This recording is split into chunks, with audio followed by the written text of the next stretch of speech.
Hi everybody, welcome back to PCS 101, and this is for class for Tuesday the 19th. We began last week with an introduction to the course where I reviewed the syllabus and the course outline, and I asked you to introduce yourself to your classmates. I very much appreciated your responses and enjoyed reading your responses and replies to your classmates. And that was basically a segue into today's class, where I wanted to begin discussing the readings. Now, I'm quite aware that people are still adding and dropping, and you may not necessarily have had a chance to get a hold of the text. Now, I had indicated that you can use later or earlier editions of the text, and that should be sufficient, although your page numbers will be different, obviously, but the content should be very similar.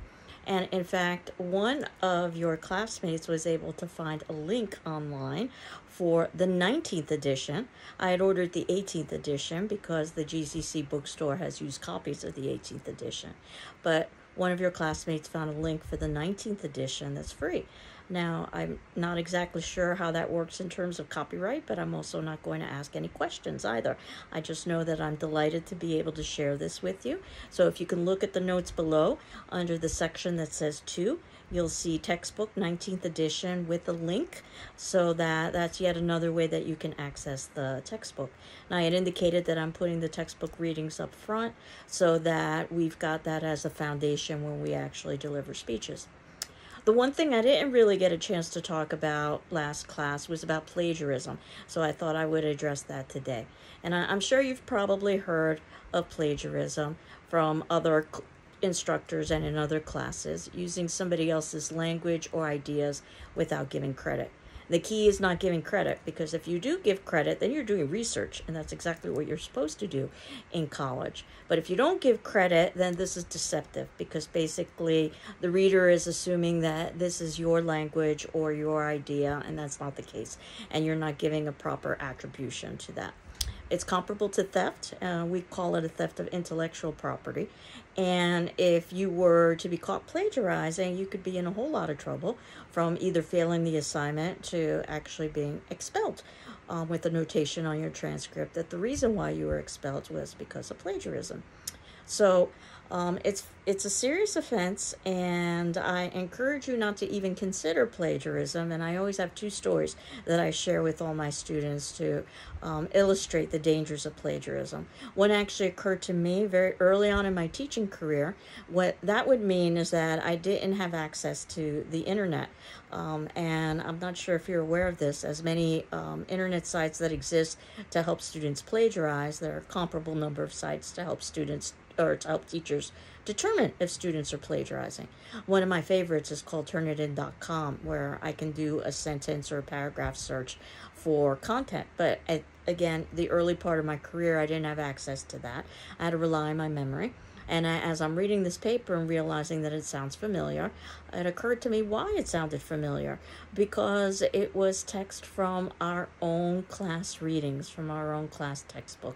With a few minor changes. I don't know if the person was deliberately trying to make a few grammatical errors so that I wouldn't realize, or perhaps they were just sloppy in terms of recopying the material. The better story happened around the same time, but not to me. It happened to a middle-aged professor. This part is important. Appeared in all the academic newspapers. Yes, there are academic newspapers. And once again, this professor could not rely on the internet, because this would be in the early 90s. So this professor had to rely on his own memory as he's reading a paper and realizing that it sounds familiar. And he's trying to determine where has he read this before. And then it occurs to him, he hadn't read it. He had written it decades earlier when he was an undergraduate student. It was one of his old papers. And while I don't know all the details of how such a thing could have happened, it has something to do with the fraternity that was recycling old papers from previous fraternity members. And somehow, some way, the student got a hold of the paper and actually submitted it in to their own professor. I mean, what are the chances of something like that happening? And I use both of these as cautionary tales to indicate why it's not worth plagiarizing. And in this particular class, we will be talking about using outside resources eventually, but we'll talk about that it's much more informal in terms of documenting those outside resources when you are speaking than when you are writing. But that doesn't mean that you shouldn't have all of the materials available to you so that you can share that with an audience. But for your first speech, if you'll remember your autobiographical speech, I'm asking you to spend 5 minutes talking a little bit about yourself. And that's what we are going to be focusing on over the course of the semester, at least for the next week or two. Though eventually we'll get to speech 2, which is an informative speech where I'm going to give you 10 minutes to teach the class something. And then finally, we'll end the semester with a persuasive speech in which you have 15 minutes to try to convince us to take a position or to perhaps take an action. And all the 3 speeches can be connected to one another if you'd like, or they can be 3 distinct topics and units. But the first speech, because it's autobiographical, is not really going to require you to use any outside resources. You should already know the content of what it is you're going to be sharing. So it's just a question of what you decide to share. And this was done very deliberately because I didn't want you to have to, in any way, shape, or form, think about how to document sources before we started talking about some of the basic elements of delivering a speech, which is what we are going to be doing over the next couple of classes. So that autobiographical speech is going to be on the 2nd of August on Tuesday, and you have one of 2 options on how to present that speech. For those of you who would like to present the speech live, you can do that via Zoom. And what I ask you to do, if you are interested in that option, is to send me a list of times in which you are available on the 2nd of August. And I'm going to try to find the common time that most of us, if not all of us, are available so that we can do that. Now, the other way that you can present this speech is by recording the speech, much like I record our class lessons, and uploading them onto our Moodle site. And I will be adding a folder in which you can do such a thing. And again, there are pros and cons to each, but we live in an electronic world, so being able to present in different formats, whether it be live or via Zoom or via video, I think all of them have benefits associated with them. And again, the important part with you deciding to present via Zoom is the time. So do contact me as soon as you can via email to let me know that you're interested in that option and what times of day you are available. In terms of uploading your speech, what will eventually happen is that all of your classmates will be watching the speech that you upload, so that in that way we can have the experience of seeing other speeches. And what I'm going to be doing over the course of the semester is asking us all to identify strengths and weaknesses. At the very least, one strength and one weakness for all of the speeches that we hear, whether they be practice speeches or the speeches of our peers. So that's the way that you will be getting feedback from your peers. Eventually, what I will be doing for the speeches that you post online is asking all of your peers to watch all of the speeches that are posted and to send me privately one strength and one weakness for each of the speeches. And then I'll compile all of that and then make that available to the class as a whole so that you can see what the class as a whole thought were strengths and weaknesses for all of the speeches that were posted. In terms of Zoom, obviously we can do that orally so that once a speech is delivered, then we can, those of us who are in the Zoom call, talk a little bit about a strength and a weakness of that particular speech. I, of course, will be taking more detailed notes that will be just for the deliverer of the speech that I will be sharing privately with them, and that will also include a letter grade. For the first speech, which is what we are preparing for now, I actually use a template.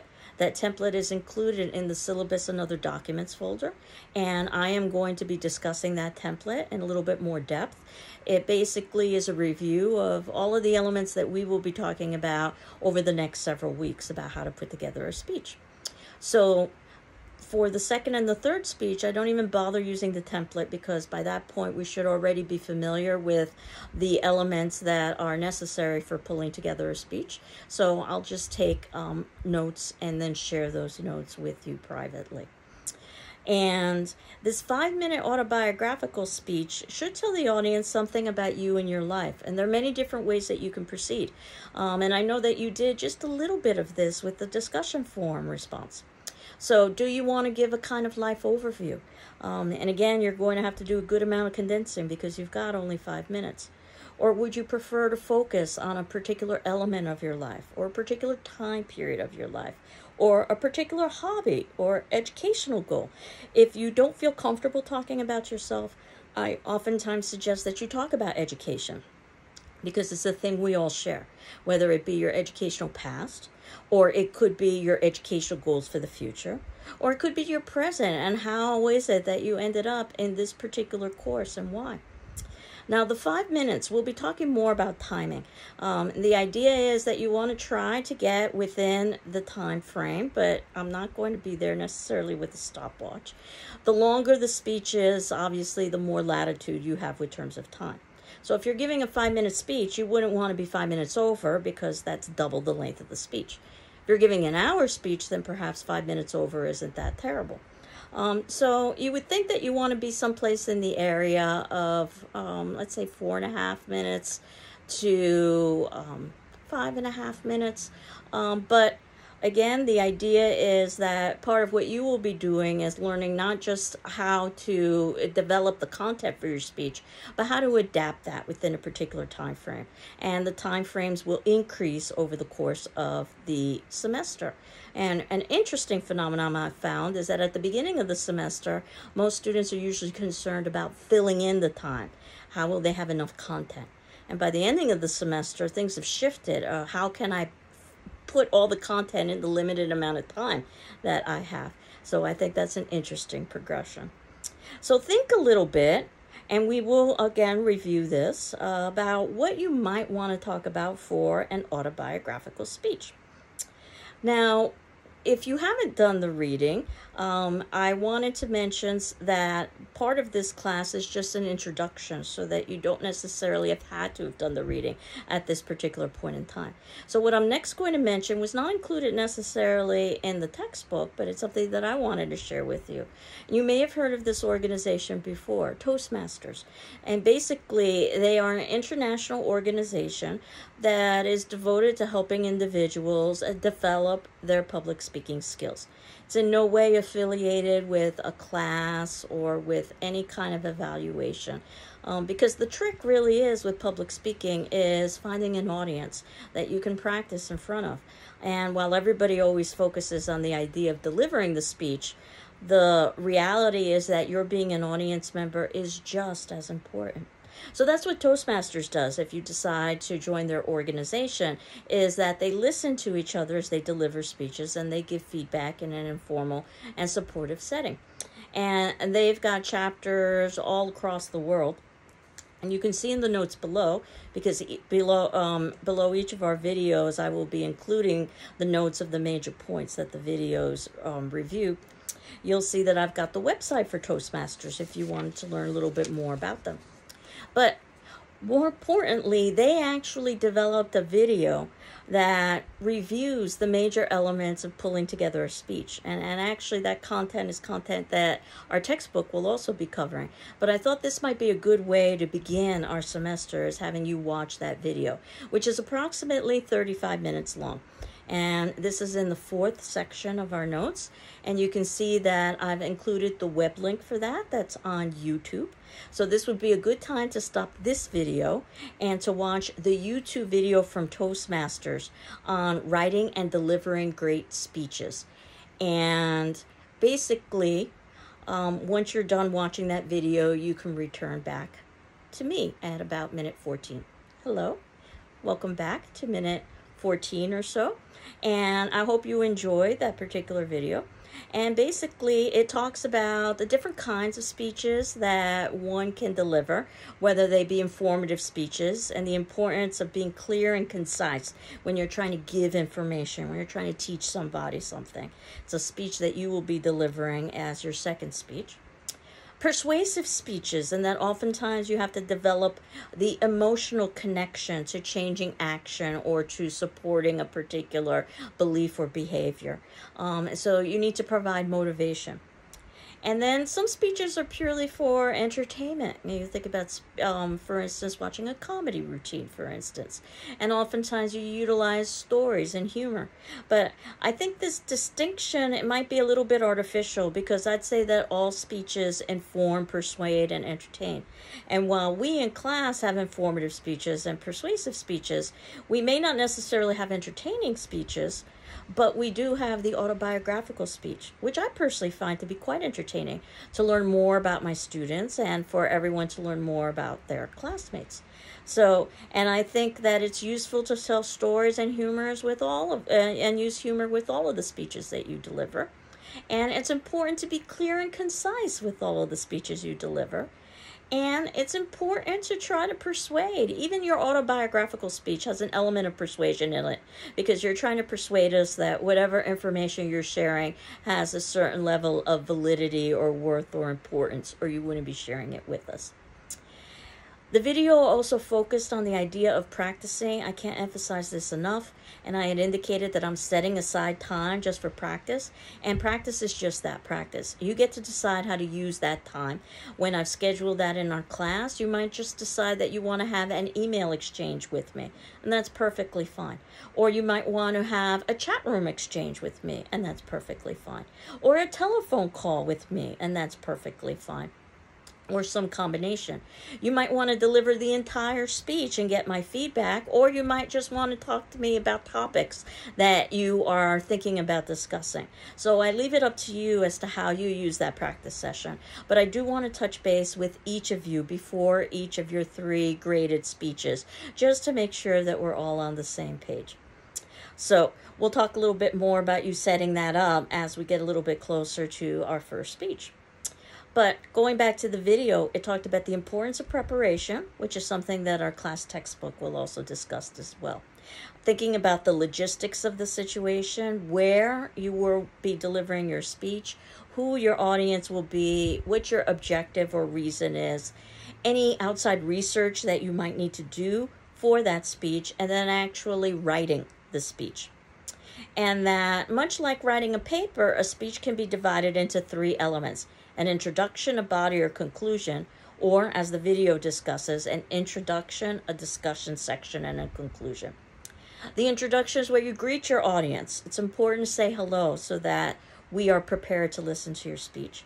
And this is where you give your thesis, the main point that you are going to be discussing in your speech. The discussion section, that's the bulk of the speech. This would be the body paragraphs if you were writing a paper. This is where you give your evidence and your details.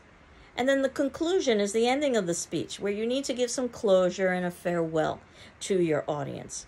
And you are probably going to use more repetition than you would use in a paper. And you are probably going to be much more informal in terms of your language than you would be in a paper, because the second element of a speech is the presentation element. So you want to be conversational, and that means you don't want to be reading a speech word for word. And nor do you want to memorize a speech. What you want is a speaking outline, which is just basically an outline of keywords and phrases to help jog your memory. And in fact, if you're curious, I'm using an outline, and the outline is basically the notes that I have published below each of your class videos. So your outline can be quite informal. As you can see, that I prefer writing outlines with keywords and phrases. But we'll talk about different ways to go about outlining as the semester progresses. And you need to think about things like eye contact and body language, because how you present the speech will be just as important as what you present. Your vocal inflections, things like pausing and speed and rate, and anticipate audience questions. If for no other reason, because if you can anticipate those questions, then you are prepared to answer those questions. Or at least you can even address them in the context of the speech so that they aren't something that an audience would be asking questions about after the fact. Especially for a persuasive speech, where you can probably anticipate what some of the objections might be. So you may as well address some of those objections.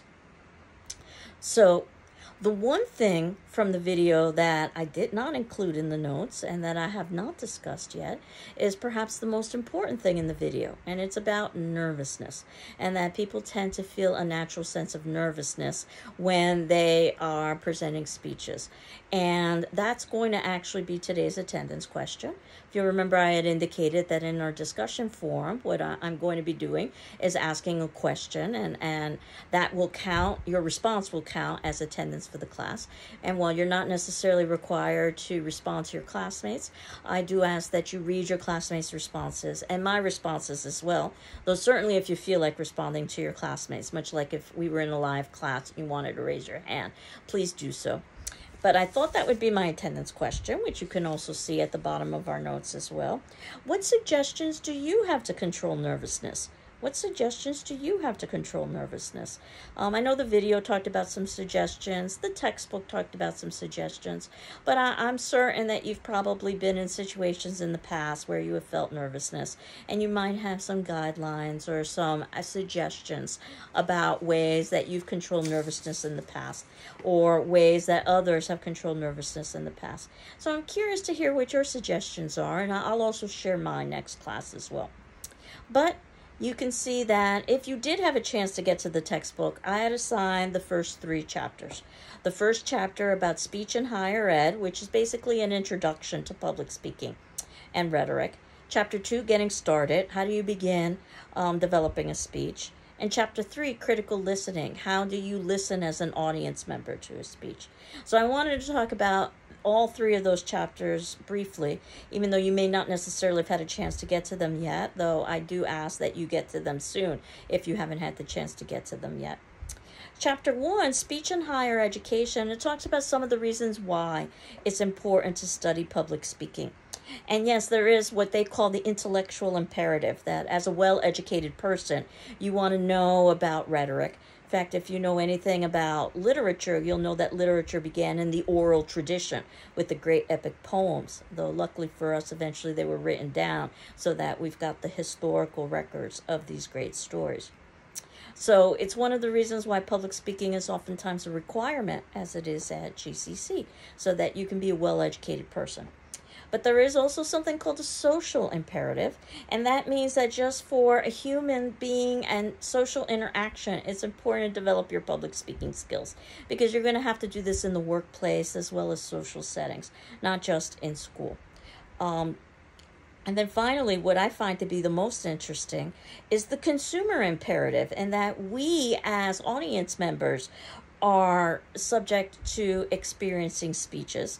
And this is the tricky part of the class, because oftentimes we hear speeches from very famous individuals. Oftentimes they're individuals with power and perhaps with political responsibility.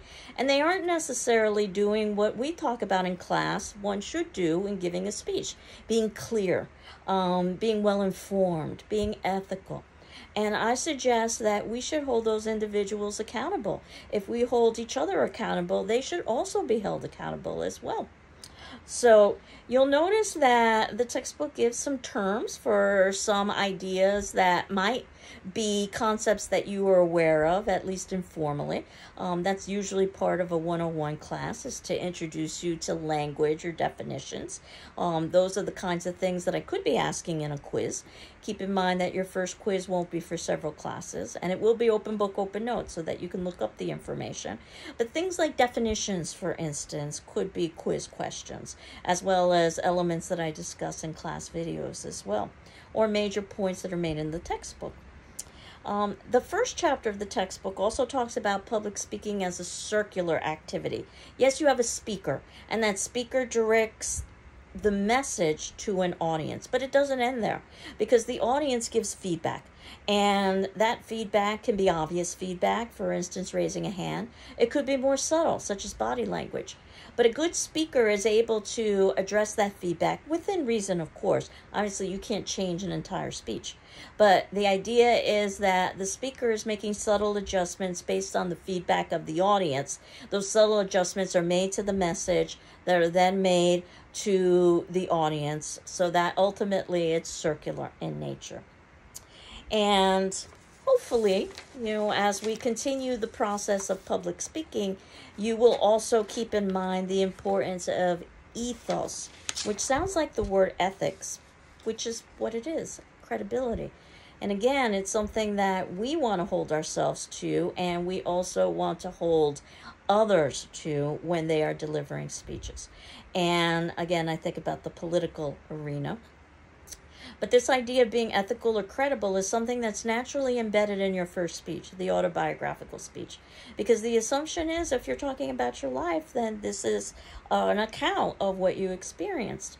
So that said, once we start getting into informative speeches, the importance of being ethical and credible especially. You don't want to give misinformation.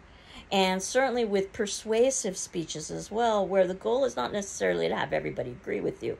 The goal is to earn everybody's respect, where it's quite possible to give a speech, even on a hot button topic, and not have an audience member agree with you, but acknowledge that you were well prepared and you delivered a good speech. So, Chapter 2 is about getting started, which is where we are now in the class. And your job is right at the top to select and narrow the topic. And basically, that for your first speech, your topic is going to be a autobiographical speech. But what specifically you want to talk about yourself, that's what you're thinking about. And then you have to determine the purpose, why you're delivering this speech. You might say, well, that's obvious. I'm satisfying a requirement. But there might be many other reasons why you are also delivering this speech. It could be that you want to share information with your peers. Or you could have another motivation that exists alongside delivering the speech. From my point of view, the purpose of your delivering the speech is not only for you to share a little bit of your life history with your classmates, but also for you to put into play some of the elements of public speaking that we are going to be discussing. Analyzing the audience and the occasion. And I believe I mentioned this last class that you have an advantage because you already know who your audience is, your classmates. And the occasion is in an academic context. Keep in mind that if you were delivering a speech to a public audience that wasn't just restricted to your classmates, you would probably approach it differently. Because even if you don't know any of your classmates, you still have a wealth of information. If nothing else, you know that these are adults or individuals who will be treated as adults because they are enrolled in college classes. I always have a story that I share about this piece, about analyzing audience and occasion, about somebody who didn't do that very well.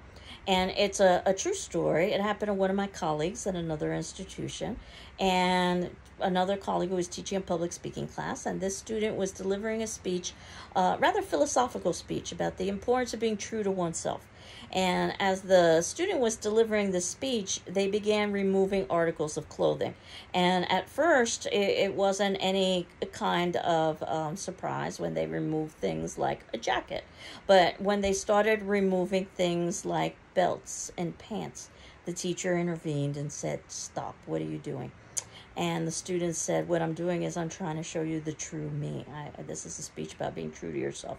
And this teacher halted it immediately and said, "We've seen enough of the true you. Thank you very much." And what the student wanted to do was to shock the audience, which is a technique that can work, which we will talk about. But may I suggest that the student never thought about audience and occasion. The student had planned on disrobing, and that would not be appropriate for either the audience or the occasion in an academic setting. So if you walk away with nothing else this semester, please don't disrobe when you are giving your speech. Then the next speech is gathering material. And as I said, for the autobiographical speech, you don't really need to gather material. However, if you decide that you want to interview family and friends, or you want to look up a little bit of your family history, feel free to do so. But this might be the excuse that you've been looking for to do such a thing. But again, you should already know the information about your life, your autobiographical elements that you wish to share with us. And you can decide how much or how little to self-disclose, as long as you're thinking about audience and occasion and what would be appropriate. Then making a speaking outline, which we will talk about, that it's much more sparse than a written outline when you're writing a paper. Less is more in this instance. In fact, I've had many students say that they're uncomfortable with writing a speech, so they'd rather write a paper. And what I suggest is they write a paper and then they reduce it to key words and phrases, and then that is their speaking outline. That's their speech.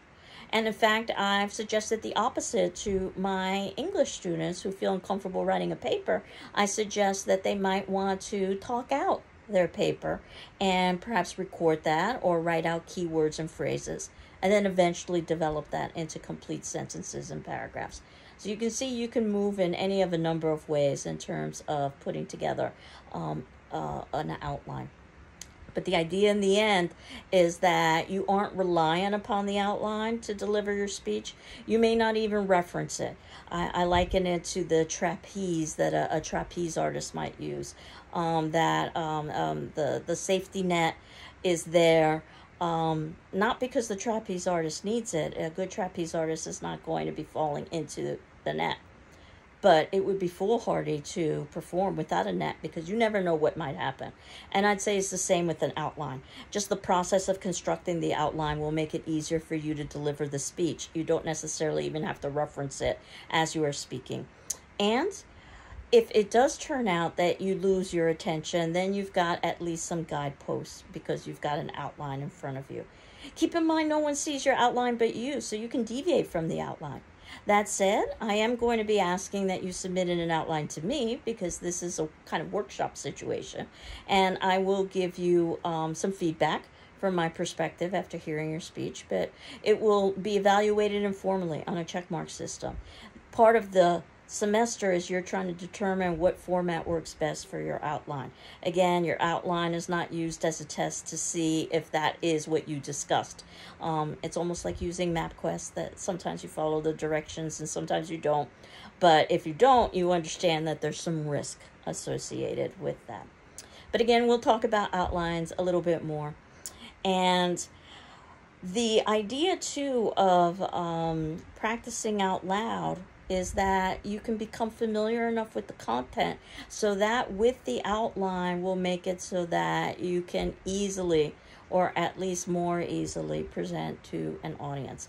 I kind of liken it to preparing for an important conversation, perhaps asking an employer for a raise, and that you probably do a little bit of practicing ahead of time, but you aren't going to read off of a script. You've got an idea of what you're going to say, but that might change depending on the reaction of your employer. And the idea is that you've got enough focus so that the changes you make sense within the context of what it is that you're discussing. And then finally, delivering the speech itself. And again, since this is an online class, we've got elements to consider such as video recording or Zoom presentation, lighting, how much of your body do you want visible. We do want the focus to be on your face, so that if you're using an audio visual, which is something that we will be doing as the semester progresses, that ultimately the audio visual is not a substitute for your face because we do a lot of interpreting through facial responses. As you can see in these videos, I'm sitting down. You might elect to sit down, but you might also elect to stand up. Again, lots of different ways to do it. You have to think about your background and make sure that it would be something that would be appropriate. This happens to be my living room, by the way, but I'm hopeful that it's not anything that is inappropriate or distracting. So you've got some options there to consider, whether you deliver via Zoom or you deliver via video recording. And then our third chapter was about critical listening, about your role as an audience member, which is going to be just as important, whether you be in a Zoom meeting where you respond to your peers or you respond privately to me with the strength and weakness of the speeches that are uploaded by your classmates. Or if you are, of course, in a live audience as well. And the idea is that you're doing more than just hearing, which is processing sound, but you are listening, which is paying attention. And it's quite possible to hear, but not necessarily to pay attention. I think we've all been in that situation. And there are a good number of reasons why people don't pay attention. Part of it is because our thoughts move more rapidly than the speed of speech. So eventually we tend to do something called daydream. Or you can call that the internal perceptual field, internal for inside, in that ultimately our mind begins to wander. And if you've ever experienced daydreaming, and I'm sure you have, you know how one thought can lead to another, so that ultimately you lose your attention. It's one of the reasons why we recommend taking notes when you are listening, because the process of taking notes will perhaps stop you from daydreaming and drifting off into other topics. There also are elements associated with the external perceptual field. This is the outside world. These are things like noises in the environment, temperature, things of that nature. And sometimes you can address those things, and sometimes you can't address those things. So, but it's, of course, a combination of the two, and you as a speaker want to be aware as much as possible about your audience and the possibilities that they could be daydreaming or distracted by the external perceptual field, by their environment, and to try to dissuade them from doing such a thing or prevent them from doing such a thing as much as possible. So, also, there are questions that you can ask yourself as a listener, and these are the same questions that you can ask yourself as a speaker when you are pulling together your speech. So I had indicated many of those are in the speech rating handout in the syllabus and other documents section that I will be covering as well as the textbook review, some of them as well. So these are the three things that I had wanted to talk about today. Chapter 1, and giving a speech. And the idea of public speaking in an academic setting. Chapter 2, getting started and thinking about what it is that you are going to be talking about for your autobiographical speech. Though certainly you can think about your informative and persuasive speeches as well, even though you've got a little bit more time with both of them. But as you know, in a summer session, things go very quickly. And then finally, thinking about yourself as an audience member and how to listen critically. And thinking about that when you are constructing your own speeches. How would an audience member respond to your speeches? So what that means is that next class, my hope is that you're all settled with dropping, adding, getting a textbook, and so forth. I've got 3 more chapters. In the 18th edition, that would be chapter 7, which is organizing and outlining. I wanted to specifically talk about ways you could go about outlining your speech and organizing the information in your speech. Chapter 8, beginning and ending the speech. And that certainly the middle section of the speech, the body or the discussion section, is important. But the beginning and the ending is particularly important because that's what people are most likely to remember. We'll talk about that a little bit more. And then finally, chapter 9, wording speeches. And that, yes, your language will not be as precise as when you are writing because you've got to speak in the moment and you want to be conversational. So how do you go about doing that, but yet still be understandable to your audience? So those are the elements that we'll talk about next class. But for your attendance question again, so this is how we will end this particular class for our discussion forum. And this is due on the 21st, which is Thursday at 9 a.m., which is when our next class will be posted. And again, if you need an extension with the discussion forum question, just please ask me and I'll be happy to give it to you. What suggestions do you have to control nervousness? What suggestions do you have to control nervousness? So I look forward to reading your responses. I hope you're doing well. I'm doing well. And we will continue on next class. Take care. Bye-bye.